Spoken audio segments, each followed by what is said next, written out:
전국 방방곡곡 떨어지지 않은 곳이 없는 복음의 씨앗. 때로는 발길이 닿기 어려운 곳이나 사람의 생각으로 계획하지 않았던 곳들까지 복음이 전해지게 됐는데요. 바로 이곳에도 선교사들의 발길이 닿기 전 먼저 은혜로 역사가 시작된 교회가 있습니다. 오늘 찾아갈 아산 지역 최초의 교회인 대감교회가 그중 한 곳이라고 할 수 있는데요. 한 사람의 믿음으로 시작해서 120년이 넘는 세월 속에서 민족의 고백 때마다 역사적 손님을 다하며 자리를 지켜온 대감교회에 대해서 함께 알아보도록 하겠습니다. 서울에서 약 2시간 남짓 걸리는 거리. 성지를 향해 가는 동안 차 안에서는 초기 선교의 이야기가 꽃을 피웠는데요. 교수님, 또 저희가 또 새로운 또 성지를 찾아서 다시 또 시작하게 됐는데, 저희가 항상 이제 수도권에만 머물고 있다가 좀 더 이렇게 저 충청권으로 내려오기 시작하면서 또 다른 또 형태의 그런 성지의 모습들, 또 지역마다 또 그런 교단별로 그런 분명 정책이 있었기 때문에 또 그런 우리가 이번에 가야 할 곳이 또 교단에 따라서 아니면 성격부에 따라 가지고 또 이렇게 지원했던 부분들이 좀 많이 다른 것 같아요. 그렇죠. 아무래도 이제 지역적인 특성도 있고, 근데 복음이 이렇게 이제 복음이 들어가는 과정들도 보면 사실은 초기에 선교사님들의 영향이 더 컸지만 동시에 이걸 표현한다고 하면 자생 교회, 내지는 이제 내국인 한국 사람들이 개종을 한 이후에 그들에 의한 복음의 전파, 뭐 이런 과정도 사실은 영향력이 컸죠.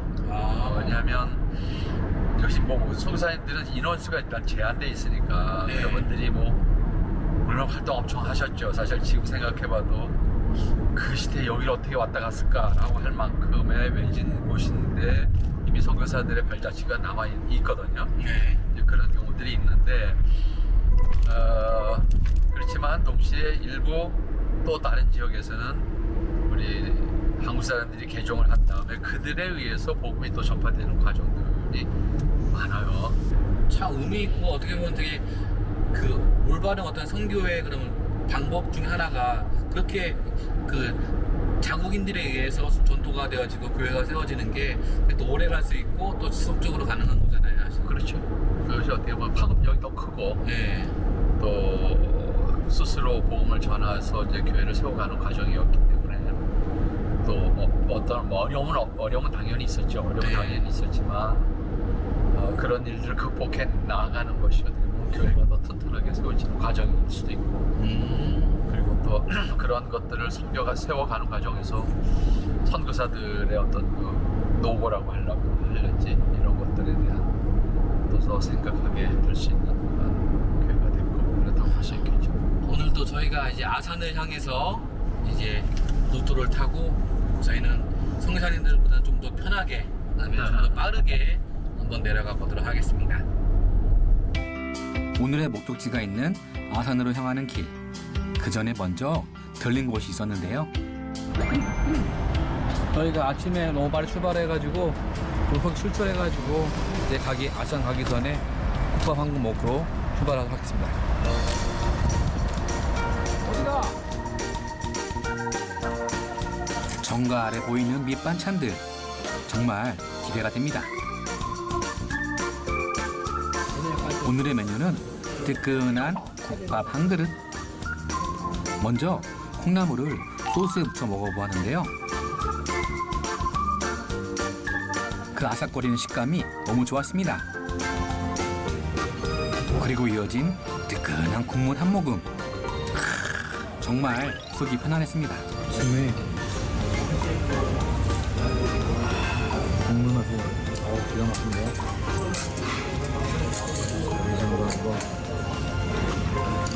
바로 이어서 콩나물과 이번엔 고기와 함께 먹어보았는데요. 고기를 먹을 때도 소스가 빠지면 섭섭하겠죠?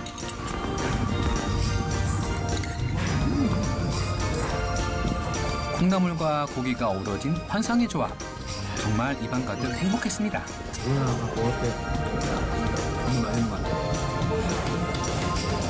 그리고 이어진 국물 한 모금.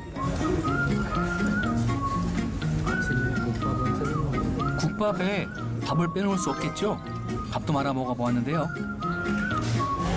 한국인 중에서 국밥을 싫어하는 사람이 있을까요? 정말 맛있었습니다.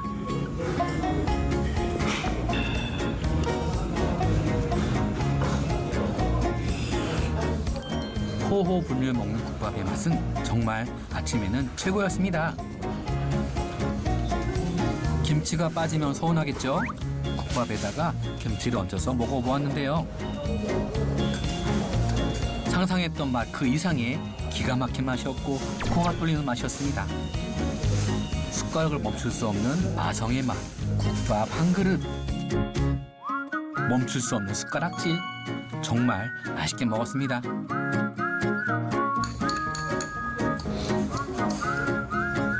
국밥 한 그릇으로 든든하게 속을 채웠습니다.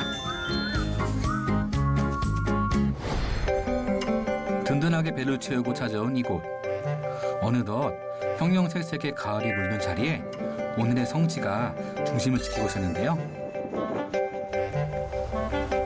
교수님 보면요, 우리나라의 날씨가 사계절이잖아요. 교회를 다니다 성지를 다니다 보면은 날씨의 변화가 느껴지는 게 너무 좋은 것 같아요. 앞에 무화나무도 있고, 그다음에 이렇게 이제 슬슬 초록색에서 옷을 바꿔 있는 나무들의 색깔이 보면은 참 아름다운 것 같습니다. 우리나라처럼 계절이 뚜렷한 나라들이 많지 않죠. 그렇죠. 단풍 자체가 아름다운 곳은 많이 있지만 네. 이 공기나 햇볕이나 이런 것들이 이렇게 쫙 뚜렷하게 그리고 이렇게 아름다운 자연 속에 있는 교회들이 보면은 교회랑 이런 자연의 모습이 너무나 이렇게 잘 어우러지니까는 그것 또한 보는 그런 아름다움이 또 있는 것 같습니다. 저희가 여기 아산에 왔는데요. 그럼 이쪽 저희가 아산에 왔을 때 아산하면 어떤 교회를 가봐야 되고 또 어떤 기독교 역사를 우리가 알아야 될까요? 아산의 경우는 감리교는 선교사들에 의해서 시작되지 않고 그럼요. 우리 한국인 신자에 의해서 시작이 돼요. 근데 그것도 어떻게 보면 뭐 전도를 목적으로 여기 온 것이 아니고 네. 일 때문에 와서 일이요. 일 때문에 와서 그 일로 인해서 여기 자리를 잡게 되고 그 자리 잡은 사람이 중심이 돼서 이제 이 마을에 네. 교회가 처음에 세워지게 되죠. 아. 그것이 1901년이야. 한국 사람에 의해서 자생적으로 세워난 교회라고 볼 수 그렇죠. 있겠네요. 그래서 후에 선교사들이 들어와요. 아, 그 그 소식을 듣고. 공동체를 알고. 아. 그러니까 여기는 공주 선교구역 관할이었어요. 감리교에서. 그 당시에요? 그런데 공주 선교부가 1902년에 설립돼. 꽤 늦게 설립되죠, 거기는. 근데 여기는 1901년에 교회가 시작됐어. 그러면 선교사들이 먼저 오기도 전에 그죠. 교회가 감리교가 시작된 거네요. 그렇죠.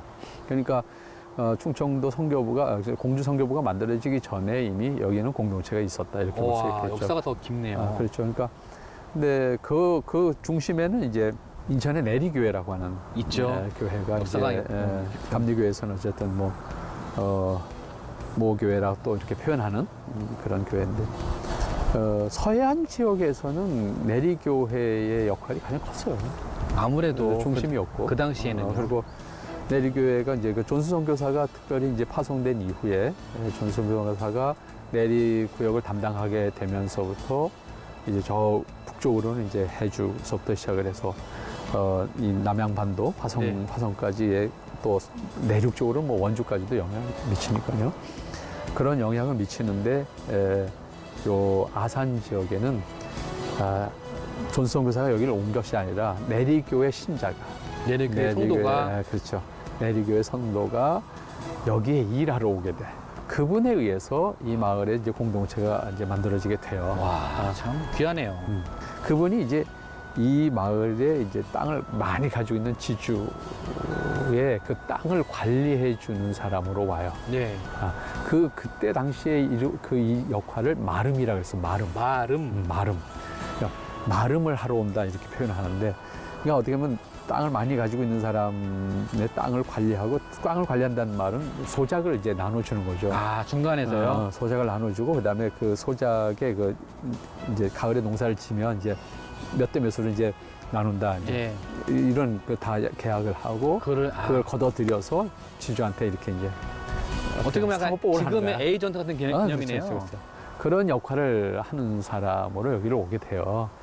그분이 여기에 오게 되면서 이분의 정책이, 이분이 사실은 내리교회 초대 장로예요. 오, 나름 신앙과 연륜이 있었네요. 초대 장로로서 어쨌든 그 내리교에서는 섬김을 하게 되는데 그분이 이제 그런 관계로 여기를 오게 돼서 그 역할을 하게 되는 거야. 1901년에 그 역할을 하게 되는데 소작을 이제 주게 되잖아요. 그러면 사람의 능력에 따라서 넌 예를 들어서 몇 마지기, 넌 몇 마지기 뭐 이렇게 되잖아요. 그거를 이제 이 사람이 나눠주는데 조건이 하나 딱 붙은 거야. 뭐가 있었을까요? 교회? 교회를 나와야 된다. 그 당시에요? 네, 그러니까 지금 그 참 어려운 부분이야. 지금으로서는 이해할 수 없지만 그 당시로서는 그게 할수 얼마든지 있는. 가능했죠. 왜냐면 땅은 제한됐고 농사를 하고 싶은 사람 많고 수요는 많으니까. 많으니까 이제 그러니까 그런 이제 방법으로 이제 전도 아닌 전도를 하게 됐네요. 그렇죠. 어떻게 좀 강제적인 측면이 있죠. 그래서 그러니까 그 당시에 이 지역 마을에 그저 한 50호 정도의 마을이었는데 3개월 만에 70명이 모인 거예요. 교회예요?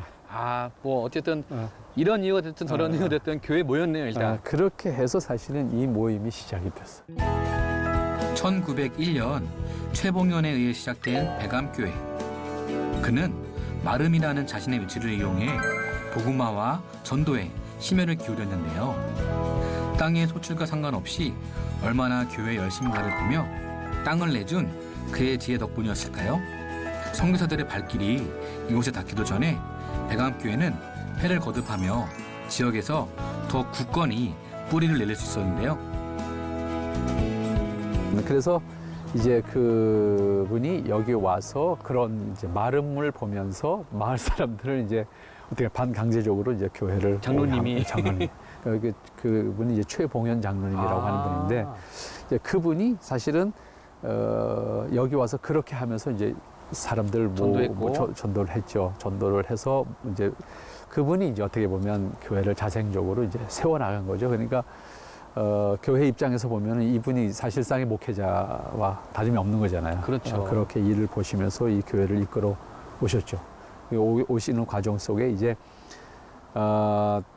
이분이 여기에 아주 정주하게 돼요. 아예요, 그냥. 아예. 그러니까 1901년에 처음 오셨다가 1909년에 완전히 이주를 해오셔요. 인천에서 모든 걸 정리하시고 이쪽으로. 가족들. 왜냐하면 여기 일이 아무래도 이제 커지니까요. 커지고 지속적으로 있고. 해야 되니까 또 공동체를 돌봐야 되는데 공동체를 또 돌봐야 되니까. 그러니까 사실상 이 교회에 어떻게 보면 목회자로서의 역할을 하신 분이 바로 그 최봉현 그분이시죠. 네. 네, 그분인데 근데 그러다 보니까 당장 이제 무슨 문제가 생기면 이제 자녀 교육도 문제가 생기잖아요. 교육, 그렇죠. 이분은 이제 도시에서 깼잖아. 그렇죠, 그렇죠. 깼는데 여기는 아무것도 없는 데잖아. 그 당시 여기는 아이 산골이지 뭐 여기 아무것도 없는 벌판이었네요, 그럼. 그냥.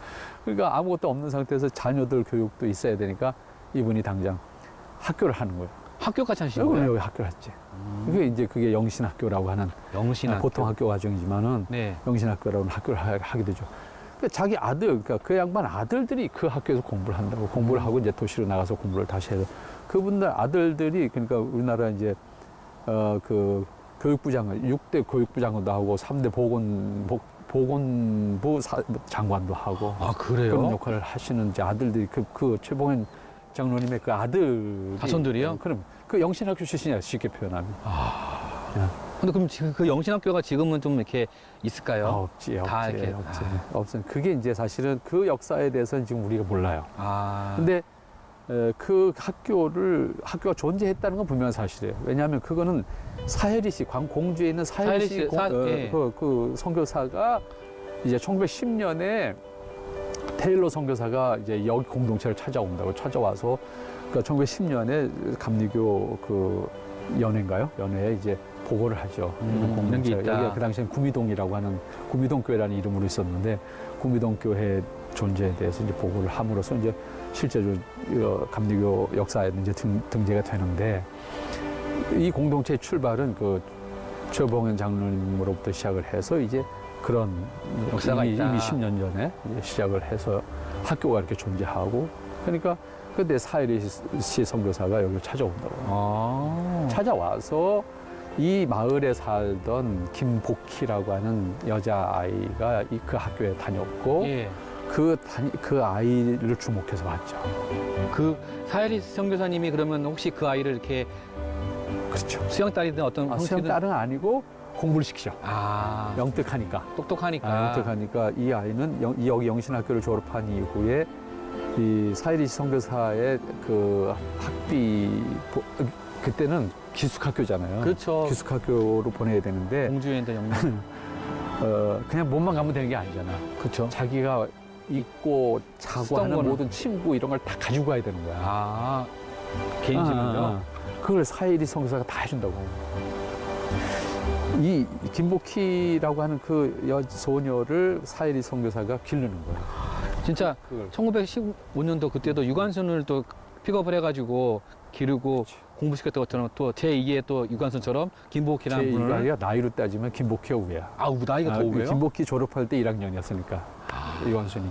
그러니까 그래서 그 공주 감옥에 있을 때 이제 김복희도 3.1운동 하면서 이제 공주하고 감옥에 갇히거든. 같이 있었다. 그렇게 이어지네요, 또. 같이 있었다. 그러니까 그런 관계 속에서 이제 사이리시 선교사가 김복희를 이제 기르잖아요. 네. 그러니까 그 학교 여기 존재했다는 건 분명 사실. 그러네요. 그래서 이제 이화학당으로 보내죠. 그래서 거기 가서 보통과 4학년 편입을 해서 다시 공부를 하고 그다음에 고등과 공부하고 나중에 결국은 1921년에 추록한 다음이죠. 그러니까 네. 3.1운동을 이분이 이주에서 이제 그 주도하거든. 또 그분은 또 여기서 주도 아산에서요? 그 당시에 이제 1919년에 3.1운동이 일어났을 때 여기 내려오죠. 내려와서 그분이 이제 영신학교 선생이었던 한영순 선생이라는 사람인데 두 분이서 여자분들이 두 분이서 이제 그 3.1운동에 대한 거사를 준비해서 여기서 만세운동을 하죠. 김복희 열사와 한현준 선생이 중심이 되어 일어난 백암리 만세운동. 3월 31일 밤 주민들이 한마음으로 외친 대한독립 만세의 함성은 이내 산골짜기와 인근 마을로 크고 우렁차게 울려 퍼졌는데요. 이 김복희가 그렇게 성장을 해서 추록한 다음에 사실은 재판이 끝났을 때는 억울했죠. 왜냐하면 재판은 이 김복희가 3개월형을 받았는데 미결술이 1년을 있었어. 아, 그러니까 사실은 3개월 그 언도를 받았는데 미결술은 1년 있었으니까 결국은 얼마나 더 많이 한 4배 더 한 거잖아요. 그러니까 9개월을 그냥 거기서 그냥 이렇게 그러네. 있었네요. 그래서 이제 거기서 나온 다음에 바로 다시 서울 이제 이화학당으로 가서 그냥 이화 그 여전으로 가는 거죠. 전문학교로 가서 보육과를 공부하게 돼서 보육교사가 되죠. 그래서 그분이 내려온 데가 어딘지 알아? 힌트 주세요. 한번 맞춰보고 싶습니다. 사이리시 선교사가 다 관계 있는데. 그럼 공주 지역으로 갔을 것 같은데요? 공주 지역이긴 한데 좀 밑으로 가야 돼. 더 밑으로요? 공주 밑에가 또 뭐가 있었을까요? 광주? 광주까지는 안 가죠. 거기는 전주? 거기도 장로교 선교 지역. 그러니까 군산. 강경 우리 갔었잖아요. 강경 갔었죠? 강경에 그 만동여 학교를 하잖아. 그쵸, 사이리시 선교사가. 그쵸. 그러니까 강경에서 만동여 학교를 할 때 바로 만동여 학교 부속 유치원을 사이리시 선교사가 바로 김복희를 시키는 거야. 아, 야, 진짜 소름 끼치네요, 교수님, 진짜. 그래서 김복희한테 그 만동여학교 부속 유치원을 맡게 해. 보육과 나왔으니까. 그렇죠, 딱 적임자네요. 적임자이면서도 그 당시에 그만한 전문가가 어디 있어? 최고의 우리나라 어떤- 없었던 거지. 네. 그래서 거기서 유치원 선생을 하면서 유치원이 일찍 끝나잖아. 네. 그러면 오후에는 만동여학교 선생을 또 하는 거야. 2개를 하는 거야. 아, 그럴 수 그렇게 해서 2년을 해. 아, 거기서요? 강경에서요? 강경에서 2년을 하고 다시 사이리시 선교사가 영명학교로 불러. 공주의 공주로 영명. 다시. 마찬가지야. 공주의 영명학교 부속 유치원을 하게. 그리고 오후에는 또 영명학교 선생으로 이제 또 일하고. 그래서 그렇게 이어지네요. 그렇게 이어지면서 실제로 사이리시 선교사가 이 김복희를 결혼을 시켜요. 남자랑 이렇게, 손을 중매를 해서. 중매를 서가지고요. 근데 김복희는 결혼하기 쉽지 않다 그랬거든. 오, 그 근데 당시 어쨌든 이렇게 해서 결혼하게 해서 전재풍 목사님이라고 하는 분과 결혼을 시켜요. 아, 전재풍 목사님. 근데 이분은 전재풍 목사님은 사실 주로 저 강원도 남감리교 지역에서 목회를 쭉 하셨어. 아, 강원도 지역에서요? 강원도 지역에서 그런 분이신데 이제 이 김복희와 이제 결혼을 시켜서 이제 다시 이제 사역을 하시게 되죠. 아. 그러면서 김복희는 여기 떠나게 되고 공주를 떠나게 되죠. 공주를 떠나서 이제 강원도 지역 쭉 돌면서 이분이 사역을 하게 되는데 이분이 마지막에 가는 곳이 어디냐면 바로 안산에 있었던 상록수 천곡교회를 가요. 1934년에. 와. 근데 그 34년이라는 게 뭐냐면 최용신이 일본으로 유학 간 그 시점에 가서 없을 때. 없을 때. 그래서 그런 그 학교를 할 수 있는 사람을 찾은 거예요. 근데 그게 김복희다. 김복희였어. 그래서 거기를 가게 됩니다. 오, 이게 무슨 퍼즐이 딱딱딱딱 맞춰지는 그러니까 게. 이게 어떻게 보면 초기 선교 역사 과정 속에서 보면 이게 퍼즐이 다 맞아 들어가요. 근데 그게 누가 계획한 건 아무것도 아니야. 아무도 계획한 사람이 없어요. 그렇게 돼. 이게 연결이 된다고. 그래서 결국 그분이 거기서 5년인가 사역을 하다가 잠시 홍성읍 교회로 갔다가 5년만 다시 오죠. 다시 와서 결국은 15년을 채워요. 그래서 20년을 사실 천곡교회에서 사역을 하셔요. 그래서 이분이 이제 그 전재풍 목사님과의 관계 속에서 이제 함께 사역을 하시면서 이렇게 전국을 돌아다니면서 목회를 하셨죠. 김복희라고 하는 분이 그 영신학교를 통해서 성장했고 아까 그 봉현 장로님의 아들들도 영신학교를 통해서 그러한 인재로 성장을 해서 우리 국가적인 차원에서도 큰 역할을 하게 되죠. 그러니까 이 교회가 그런 의미에서 어떻게 보면 내국인에 의해서 처음 복음이 전달되어져서 공동체가 형성이 됐지만 후에 그래서 선교사들이 들어와서 이 교회를 이제 세워가는 작업을 했지만 어떻게 보면 아산 지역에서는 감리교 역사에서 최초의 교회니까 의미 있는 교회. 의미 있는 교회죠. 그리고 여기서부터 사실은 둔포교회나 여기 온양읍교회나 그다음에 신항교회 다 여기서부터 어떻게 보면 이렇게 전파되어져 갔다고 볼 수 있어요. 아산의 모교회라고 한다면 그럼요. 배감교회라고 볼 수 그럼요. 있겠네요. 모교회로서 역사적인 측면에서는 이 외진 곳에 있지만 이 배감교회가 아산 지역에서는 모교회다 이렇게 말할 수 있죠. 그러면 저희가 한번 교회 안에 들어가서 물론 지금 이 교회가 초창기 교회 모습은 아니고 몇 번 이렇게 다시 리모델링 되고 이렇게 옮겼다고 하는데 그래도 그 마음과 그 정신과 신앙은 갖고 있을 테니까는 한번 들어가서 보도록 하겠습니다.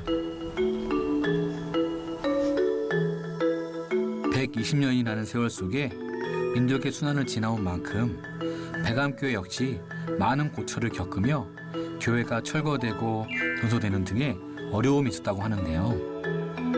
하지만 그럼에도 믿음의 자리를 지켜온 배감교회. 교회의 의미와 역사가 더욱 소중해지는데요.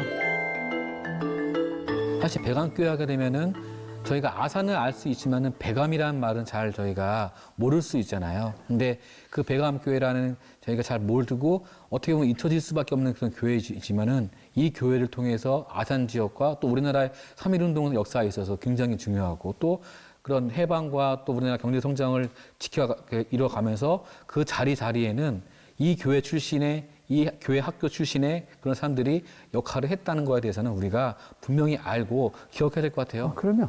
그러니까 비록 이제 모두 일 때문에 와서 최복훈 장로가 일 때문에 와서 여기서 이제 자리 잡고 공동체를 시작했지만 사실 뭐 그분도 평신도인데 사실 얼마나 어렵겠어요. 그러니까 근데 그 도움을 준 건 또 이제 내리교회에 있었던 이제 존수 선교사가 사람을 보내서 이제 양육을 하는 역할은 하죠. 그러다가 이제 공주 선교부가 생기면서 이제 공주 쪽으로 이제 여기를 이관을 하게 되죠. 그러니까 사실은 뭐 어떤 한 사람이 잘해서가 아니라 이렇게 다 협력해서 그러나 이렇게 전혀 선교부에서 계획하지 않았던 곳이지만은 공동체가 형성이 될 수 있었고 그것을 나중에 이제 선교사들이 또 후원을 해서 공동체가 잘할 수 있도록 그렇게 만들어 준 것 이렇게 다 사실은 다 협력을 해서 이루어진 복음의 역사다 이제 그렇게 볼 수 있겠죠. 진짜 선교사님들에 의해서 세워진 교회도 귀하지만은 그 선교사님들이 전도한 그 우리 한국 사람들에 의해서 이렇게 세워진 우리 저번에 갔던 영흥도에 있던 영흥교회처럼 또 이렇게 귀한 교회가 또 이렇게 아산에도 배감교회 모습으로 있다는 것이 정말 귀하고 정말 우리가 더욱더 마음 가운데 생각해야 되지 않을까 싶습니다. 그럼요. 뭐 그런 측면에서 이 배감교회는 아산 지역에 큰 역할을 한 교회다 이렇게 볼 수 있습니다. 아산 최초의 교회로서 지역의 복음화에 앞장섰던 만큼 배감교회는 내일을 위한 국내외 선교에도 큰 비전을 가지고 있다고 하는데요. 단단한 역사적 뿌리를 통해 지역 사회의 모 교회로서 또 믿음의 중심으로서 더 굳건하게 자리하기를 소망하겠습니다.